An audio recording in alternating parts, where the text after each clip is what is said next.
اللہ جب کسی سے ناراض ہوتا ہے رزق نہیں چھینتا، آب و دانہ بند نہیں کرتا، سورج کو حکم نہیں کرتا کہ اس کے آنگن میں روشنی نہیں پھیلانی، چاند کو نہیں روکتا کہ تیری کرنیں اس کے ویڑے میں نہیں پڑنی چاہیے، بلکہ اللہ جب کسی سے ناراض ہوتا ہے سجدوں کی توفیق چھین لیتا ہے۔ سجدوں کی توفیق چھن گئی تو پھر سمجھو اللہ ناراض ہے، اللہ راضی نہیں ہے۔ اور اگر سجدوں کی توفیق نصیب ہو جائے، کسی نے واصف علی واصف مرحوم سے پوچھا تھا کہ کیسے ہمیں پتا چلے گا کہ ہماری نماز قبول ہو گئی ہے، تو انہوں نے کہا تھا ایک نماز کے بعد دوسری عطا ہو جائے تو سمجھ لو پہلی قبول ہو گئی ہے۔ تو نمازوں کا نصیب ہونا یہ اللہ کی رضا اور اللہ کی خوشنودی کی دلیل ہے، اور سجدوں کی توفیق کا چھن جانا یہ اللہ کی ناراضگی کی دلیل ہے۔ میں اور آپ دیکھیں کہ ہم کہاں کھڑے۔ دیکھیے دولت تو کفار کو بھی ملتی ہے، اللہ دولت اسے بھی دیتا ہے جس سے راضی ہے، اسے بھی دیتا ہے جس سے نہیں راضی، لیکن سجدوں کی توفیق اسے ہی دیتا ہے جس پہ وہ راضی ہے۔ تو 5 گانا نماز شعار زندگی بنا لیجئے، نماز قضا نہ ہونے پائے۔ قیامت کے دن بے نمازی اس صف میں کھڑا ہوگا جس صف میں نمرود کھڑا ہوگا، جس صف میں حامان کھڑا ہوگا، قارون کھڑا ہوگا، شداد کھڑا ہوگا۔ مجھے بتائیے ہم میں سے کوئی یہ گوارہ کرتا ہے ہم اس صف میں کھڑے کر دیے جائیں جہاں دشمنان خدا کھڑے ہوں؟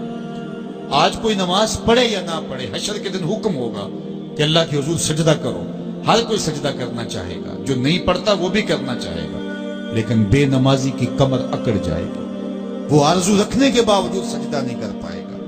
قرآن بتاتا ہے کچھ لوگ جہنم کو دھکیلے جا رہے ہوں گے، انہیں کچھ لوگ پوچھیں گے ما سلککم فی سقر، تم جہنم کو کیوں جا رہے ہو، کیا ہوا تمہیں؟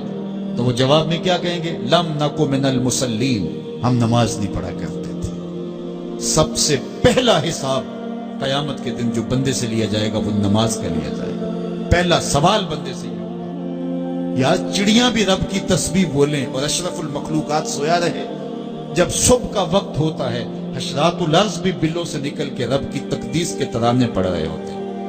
درختوں کی شاخوں پہ چڑیاں پرندے وہ بھی اللہ کی تقدیس کے ترانے پڑھ رہے ہوتے ہیں، حشرات الارض بھی اس کی تقدیس کے گیت گا رہے ہوتے ہیں، اور اشرف المخلوقات خراٹے لے رہا ہو، اس سے بڑی بد نصیبی کیا ہو سکتی ہے؟ آئیے 5 گانا نماز شعار زندگی بنا لے۔ اس مجلس میں اگر کوئی بے نمازی ہے تو آج عزم مصمم کر کے یہاں سے لوٹے کہ آج کے بعد نماز نہیں چھوڑوں گا، اور اگر آپ 5 گانا نماز کی عادت رکھتے ہیں تو آپ کو مبارک ہو، لیکن یہ عزم کر کے جائیے اپنے گھروں میں، اپنے اعزاء و اقرباء اور اپنے دوستوں میں اس زور سے تلقین اور تاکید کریں گے نماز کی کہ وہ پکے نمازی بن جائیں گے۔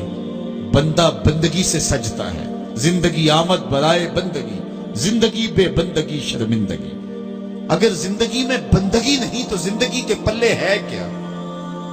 علماء نے لکھا ہے کہ یہ سارے درخت حالت قیام میں ہیں، چوپائے حالت رکوع میں ہیں، مینڈک تشہد میں ہے، اور حشرات الارض سجدے میں ہے، اور انسان اشرف المخلوقات ہے۔ اس کی عبادت میں درختوں کا قیام بھی رکھا گیا، اور رکوع بھی رکھے گئے، اور سجدے بھی رکھے گئے، اور قعدے بھی رکھے گئے، اس لیے تاکہ اس کی عبادت تمام مخلوقات کی عبادات کی جامع بن جائے۔